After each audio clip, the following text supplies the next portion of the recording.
Shalom, chers frères et sœurs du monde entier. Salam alaikum à tous les musulmans du monde entier. Je suis votre frère, le révérend Dr Kwasi, et c'est pour moi un plaisir de partager en ce jour béni la parole du Seigneur avec vous. Le sujet du jour s'intitule « Les hadiths que les imams cachent ou, si vous voulez, essaient de cacher à la face du monde ». Oui, nous parlerons des hadiths parce que les hadiths font partie de la sunna, et la sunna c'est la seconde source, ou si vous voulez la deuxième source de l'islam. Le Coran étant la première source, la sunna est la deuxième source de l'islam.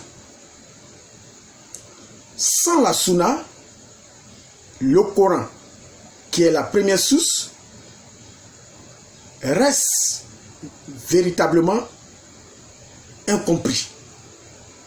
S'il n'y a pas d'hadith, on ne peut pas comprendre le Coran. S'il n'y a pas de tafsir, on ne peut pas comprendre le Coran. Et donc le Coran reste incompris. C'est un véritable chaos dans l'islam de rejeter la sunna, de rejeter, si vous voulez, les hadiths. Certains musulmans qui veulent jouer avec notre intelligence, quand nous sommes en plein échange avec ces musulmans, ils essaient de rejeter la sunna. Alors que lorsque nous lisons la sourate 33, le verset 21, Mohammed est présenté dans cette sourate comme le modèle parfait à suivre. Mais le modèle parfait à suivre qui est Mohammed, nous n'avons pas ces décisions, ces faits et gestes dans le Coran. Mais les faits et gestes ou les décisions ou les paroles de Mohammed se trouvent dans les hadiths, ou si vous voulez, la sunna. Sans les hadiths, l'islam reste incompris. Sans les hadiths, nous ne pourrons pas avoir une connaissance parfaite et complète de l'islam. Et la majorité des musulmans qui sont sunnites savent cela. Ils savent très bien que sans les hadiths, l'islam reste incompréhensible.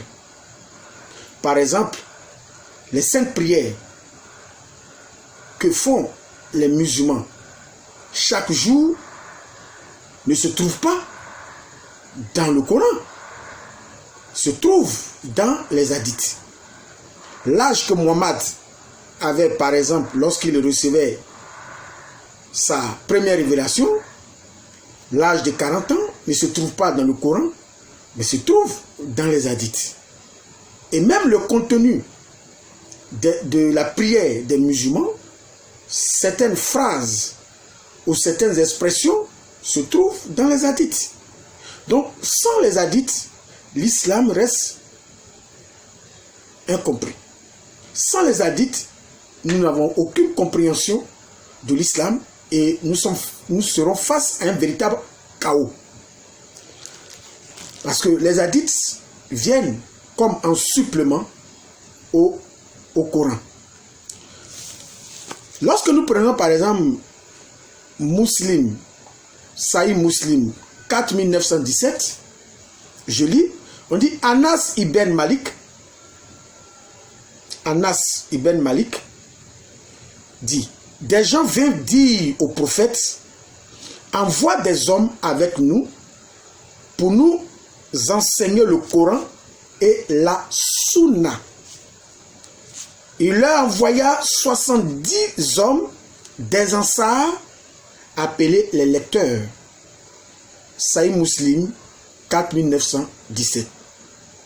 Vous voyez, si la sunna n'était pas aussi importante que cela, Muhammad n'enverrait pas des enseignants ou des lecteurs pour aller enseigner la sunna. Donc tout musulman qui rejette la sunna n'est pas un véritable musulman. Alors, revenons maintenant à notre sujet du jour.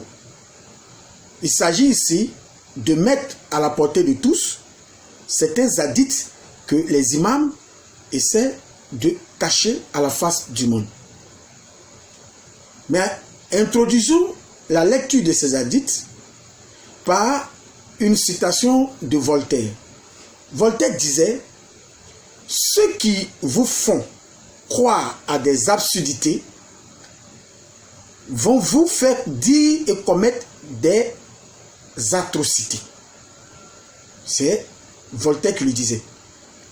Lorsque quelqu'un réussit à te faire croire à des absurdités, cette personne c'est qu'il a réussi à te faire dire ou commettre des atrocités.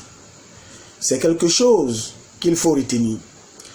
Alors, nous parlerons des hadiths, mais nous nous référons aujourd'hui aux hadiths qui parlent de Muhammad et de son idéologie de la femme. C'est la première partie. La deuxième partie, nous allons parler de l'hygiène que Muhammad a enseignée dans l'islam. Et enfin, en troisième partie, nous parlerons ou nous citerons les hadiths concernant les Noirs ou les Africains. C'est-à-dire l'idéologie que Muhammad avait des Noirs dans l'islam. Commençons d'abord par la relation que Muhammad avait avec les femmes, son idéologie sur la femme dans l'islam.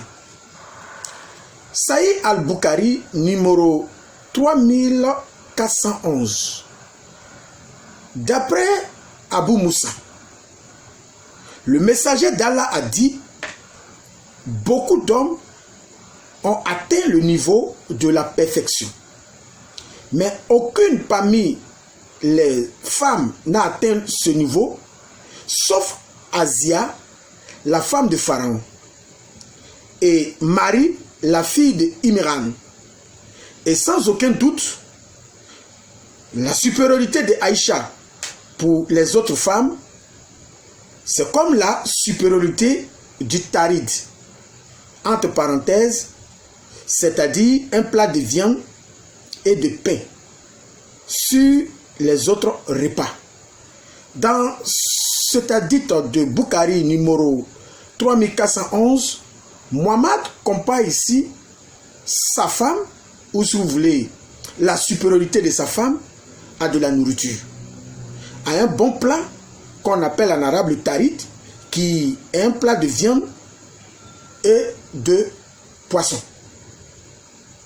Aïcha, pour rappel, c'est la fille de l'un des premiers compagnons de Muhammad du nom de Abu Bakr, que Muhammad avait épousé quand elle avait 6 ans, et il a consommé le mariage quand Aïcha, cette dernière, a eu 9 ans.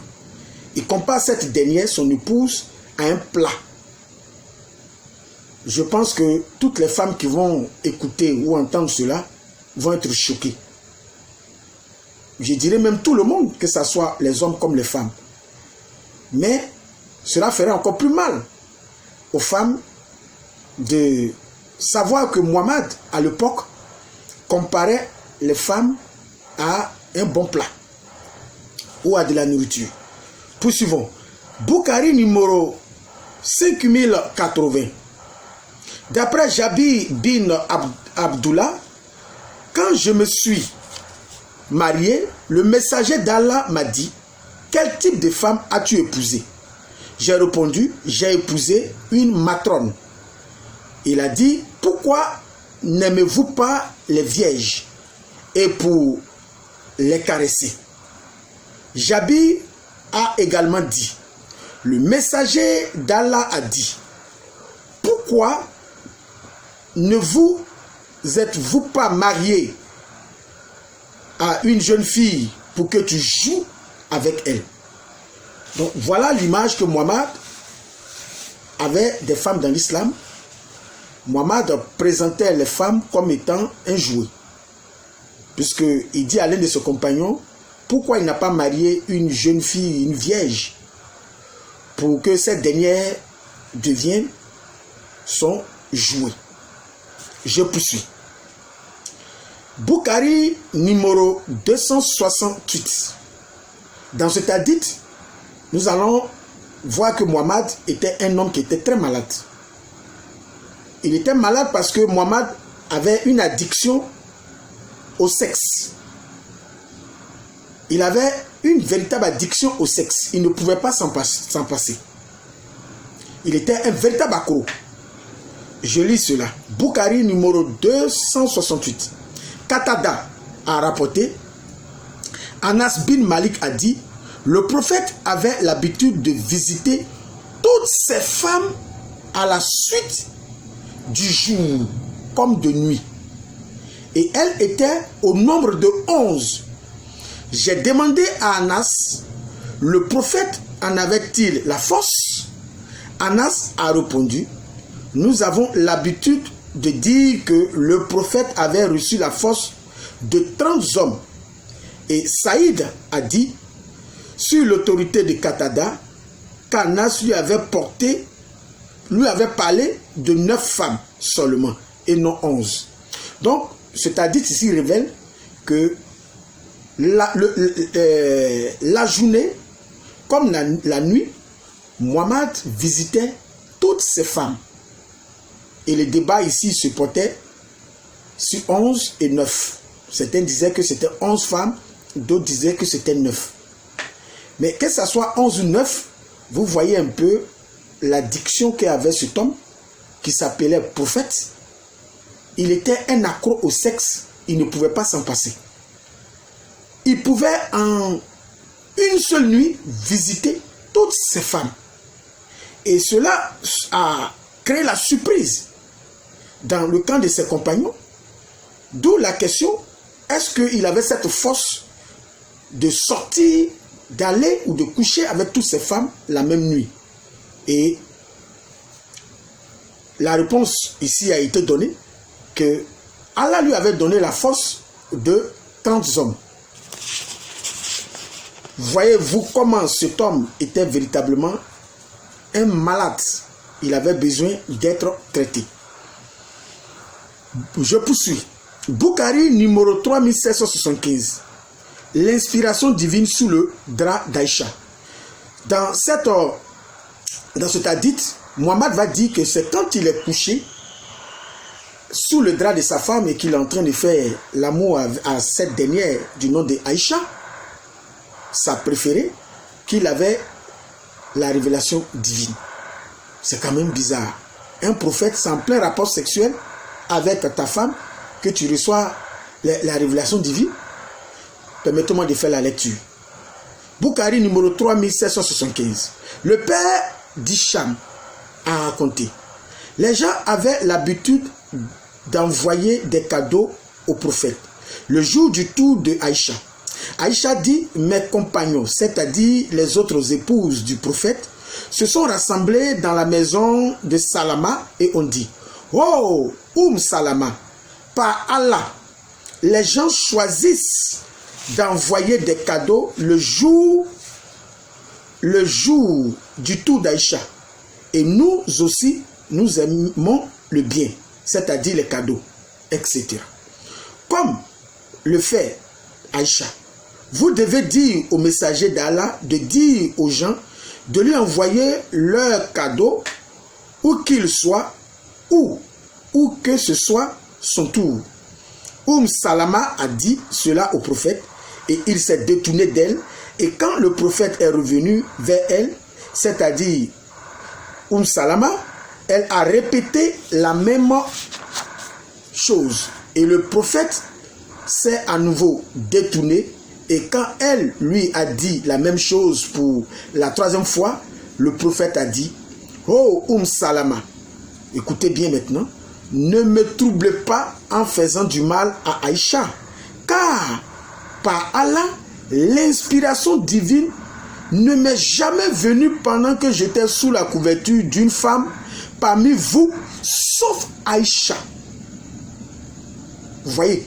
Donc il disait que lorsqu'il était en plein ébat sexuel avec sa préférée du nom de Aïcha, qu'il avait l'inspiration divine, il avait la révélation divine.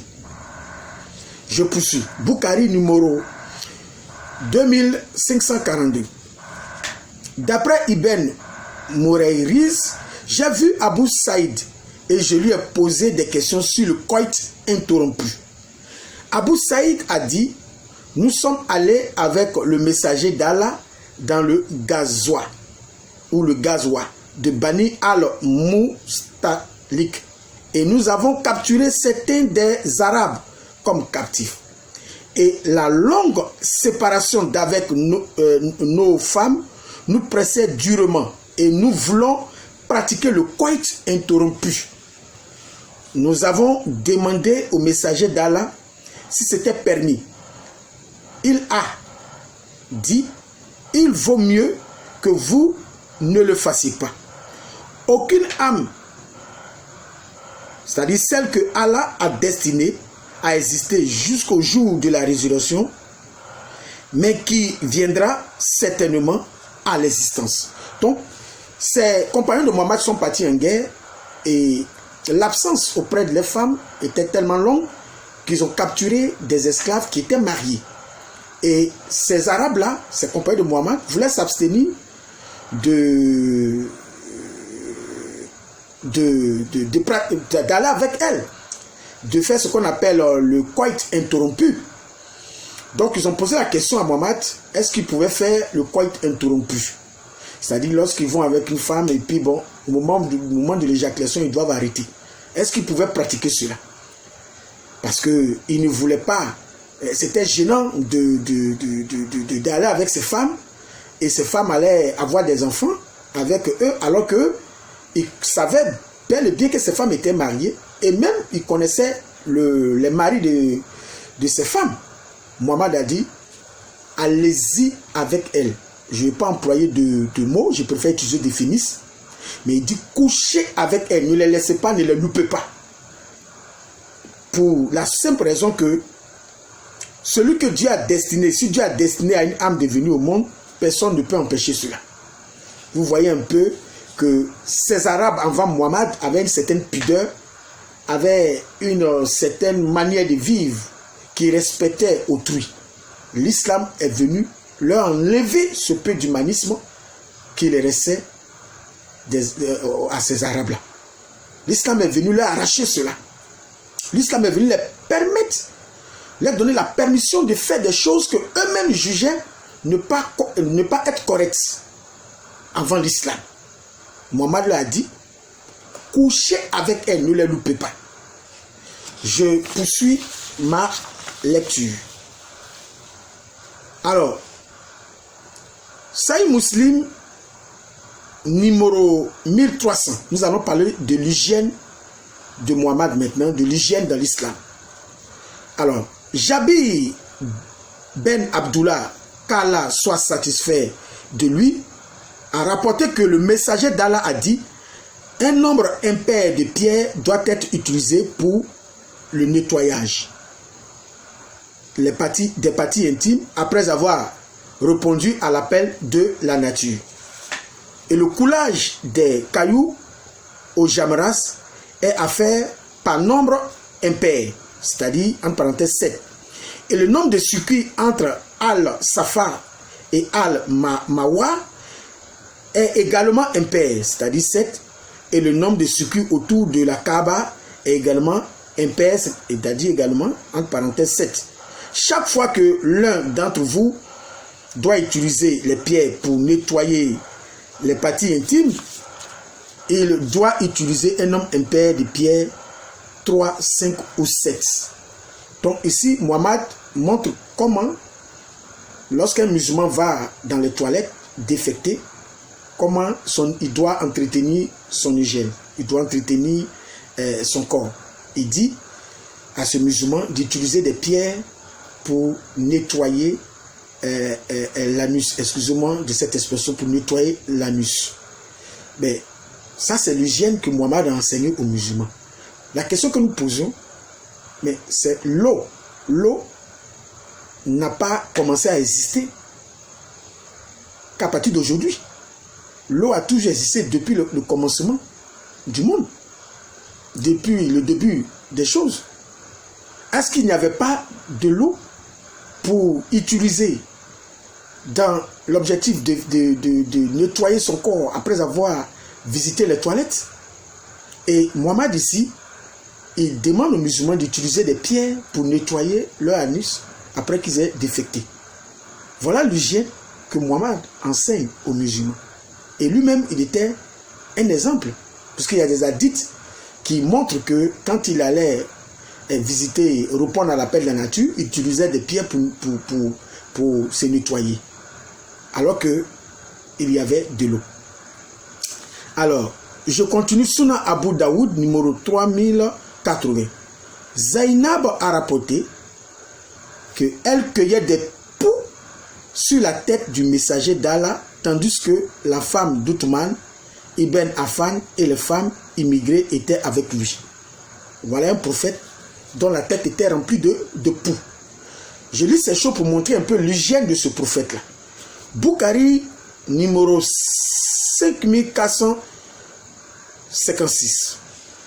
Ici, Mohammed va enseigner à ses compagnons de lécher les doigts après avoir mangé, ou se faire lécher le doigt après qu'ils aient mangé. Je lis cet hadith de Bukhari numéro 5456. D'après Ibn Abbas, le prophète a dit: quand vous mangez, ne vous essuyez pas les mains avant de l'avoir léché ou de l'avoir fait lécher par quelqu'un d'autre.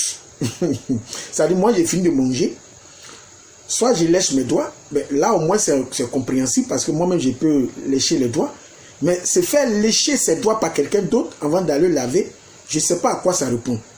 Vous voyez un peu ce prophète-là qu'il était, pour moi il était un véritable malade. Il avait besoin d'être soigné.